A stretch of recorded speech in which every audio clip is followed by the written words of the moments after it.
Kasus positif COVID-19 pertama pada hewan ditemukan di India pada Rabu 5 Mei 2021. Sebanyak 8 singa di Nehru Zoological Park atau NSP dinyatakan terinfeksi COVID-19. 8 singa tersebut terdiri dari 4 ekor jantan dan 4 ekor betina. Dikutip Kompas.com dari Times of India, pejabat di Nehru Zoological Park melaporkan adanya kasus positif COVID-19 pada singa pada Rabu 5 Mei 2021.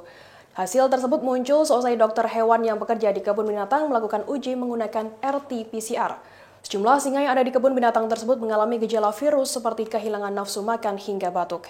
Menurut The Center for Cellular and Molecular Biology atau CCMB, hasil RT-PCR tersebut menunjukkan hasil positif untuk virus COVID-19. Di kebun binatang tersebut diketahui ada sebanyak 12 ekor singa. Sementara itu dilansir dari Daily Mail, Direktur NSP tidak mengonfirmasi ataupun membenarkan adanya berita tersebut.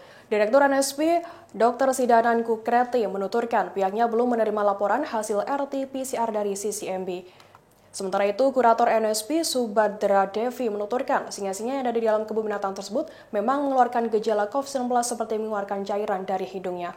Pasalnya mereka memutuskan untuk mengirim sampel untuk menguji kemungkinan infeksi virus. Singa-singa yang ada di NSP tersebut kini telah diisolasi dari hewan lainnya di dalam kebun binatang.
Demikian Tribunnews Update kali ini, saksikan terus informasi selanjutnya hanya di YouTube Tribunnews.com. Terima kasih sudah nonton, jangan lupa like, subscribe, dan share ya!